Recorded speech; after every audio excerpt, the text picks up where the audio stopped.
other African nations in this tournament, it has just proven that 2026 is the greatest FIFA World Cup tournament or performance by African football, and it's just amazing. It is really applaudable, by every right.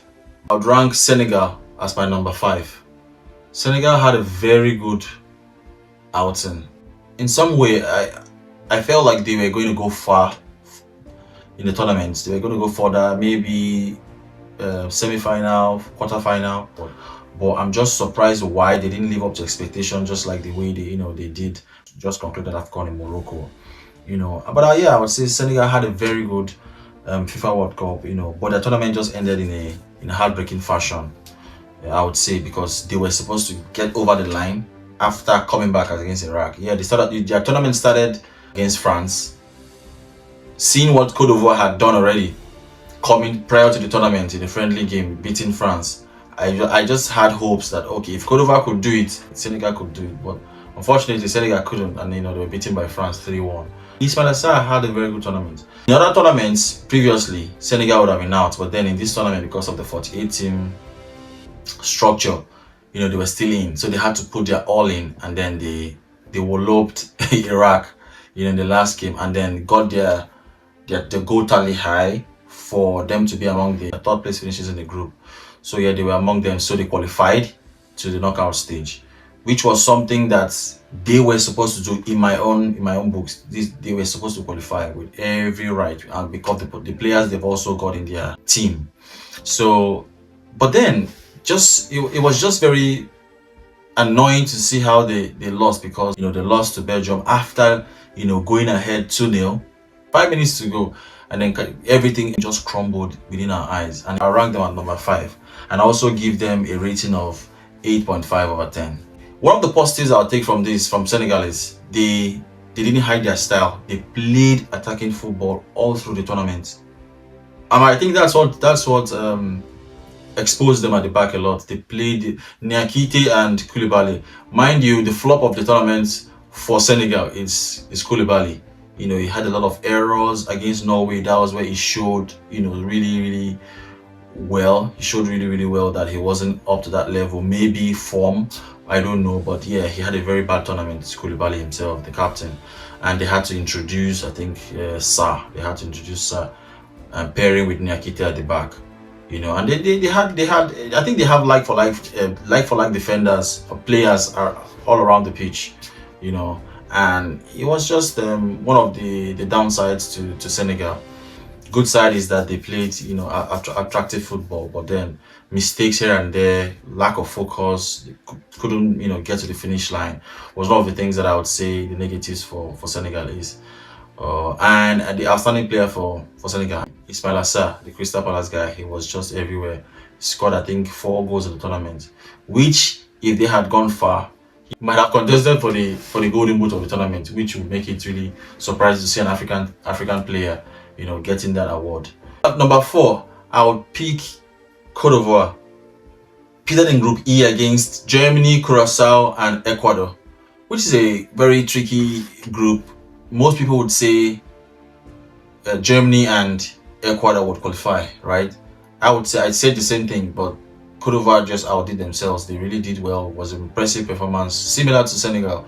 They played attractive football, yeah, and they did quite well in my own books. Just that they couldn't just get to the finish line, similar to the Senegal story. They had an impressive performance. They reached the knockout stage, for the first time in the expanded 48 teams tournament, and it is a very good one for them. I would say the standout player for me would be Amad Diallo.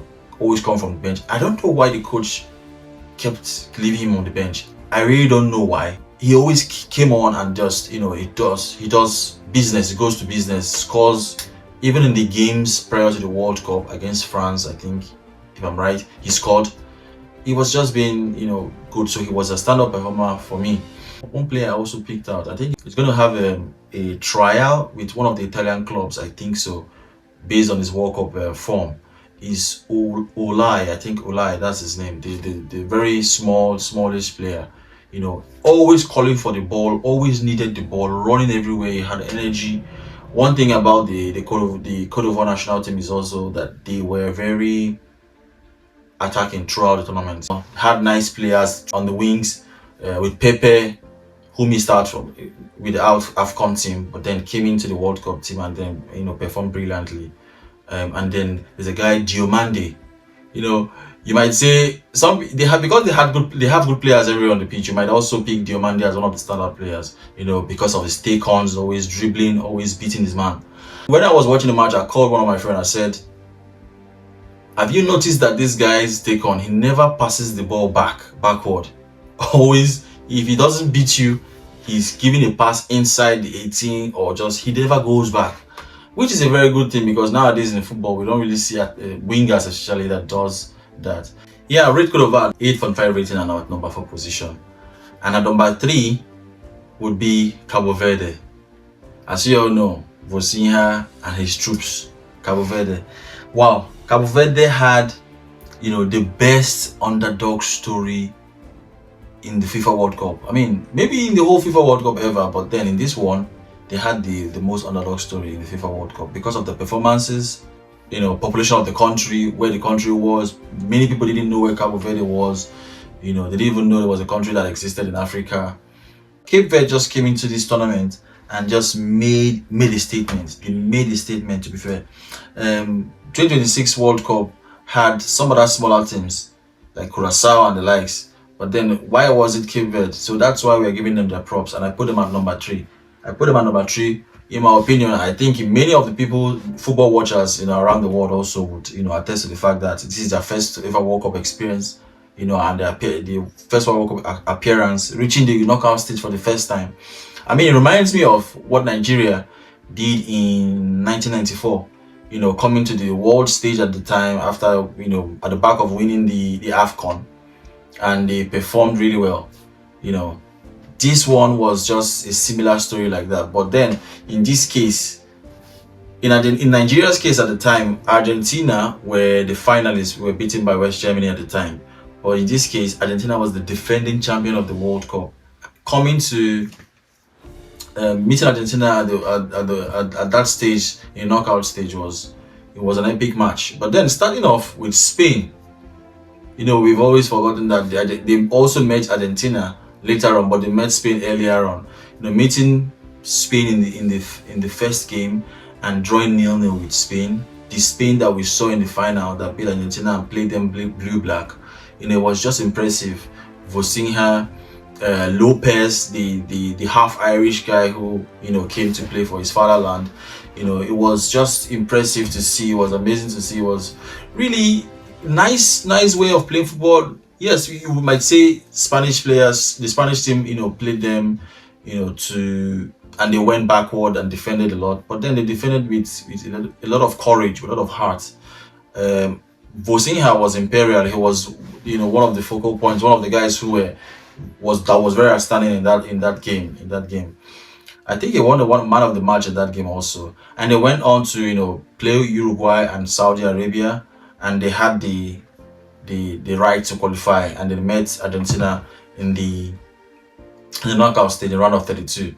In that match, we also saw how he played. A lot of controversial calls, a lot of things that went wrong. People were, and on I went like that. So, but yeah, I think in general, Cape Verde did well. And one of the things that also stood out in that match is that the match produced the best goal of the tournament. I don't know if that's official, but then I think it was a fan voted best goal of the tournament from Sidney Cabral. Yeah, Sidney Cabral. Amazing player. I think he's attacking, he's defending. Was really nice. It was a core in the team. They had a core and they stuck by it. Cape Verde was just impressive. I'll put him at number 3, just because of that. The underdog story that comes with going to the World Cup for the first time and performing. A lot of teams go to the World Cup and they fizzle out. They see the likes of Spain and the players they've got. They see the likes of Uruguay and the players they've got. Okay, Saudi Arabia, yes, you might say it's a matchup, but then Saudi Arabia has been in the World Cup for several times. Yeah, Saudi Arabia also even went to the World Cup at some point, I think in 2002, and lost to Germany. I remember, I think it was 7-0 or 7-1. So things like that, yes, you would accord Cape Verde, their rights and their proper rights in that regard. I'll give Cape Verde a 9/10. The third best team in my books from Africa. I put Egypt at number 2 because of the performance they put in. I think they haven't qualified for a round of 16 and haven't won a knockout game ever, in their history. So it was a top-notch performance from Egypt. They had Belgium, they had Iran, they had New Zealand in their team, but they kind of outperformed. The standout player for me would be Imam Ashur. This tournament was just an avenue for him to, put his heart out, play with heart. Because for the Egyptian national team, I just felt like it was more of the heart. They played with their heart and not just individual brilliance. The first game they drew against the mighty Belgium. The second game, they knew that definitely they're smelling blood already. They went for it all and they got a 3-1 win, which put them on 4 points. And the last game they also drew, which put them on 5 points, and they qualified to the knockout stage. Yeah, as I said earlier, yeah, they qualified to the round of 32. And something striking happened because when Egypt scored first, I wasn't excited because at that time I've seen a lot of African teams who had already played through the group stage, played through the round of 32, and they've lost. I think they lost. Senegal and the likes lost in that same week, and Egypt was about to play. So I was not really excited because when Egypt scored the first goal, I just felt like it was a repeat that was about to happen. So when they scored, I was still a little bit chill, just waiting for what to pan out. And then they went on the second half break, came back, Australia scored. I just said, you see, the same thing happening again. But yeah, one good thing I also commend them for is the positives I'll take is that they stuck in. They were there. They held it on to the to extra time, and then they went to penalties. Penalties a no man game, but yeah, they came out victorious in that one, and then they went to one of the most controversial games of the tournament against Argentina. Yeah, against Argentina, it was just, I would say, in my opinion, also it wasn't a fair game. It wasn't a fair game. Even we know that Argentina is a strong team, they were supposed to deliver, but then the goal was chalked up. A lot of things happened throughout the game, and these are the things that sometimes you don't want to see in football. You just want to see beautiful football.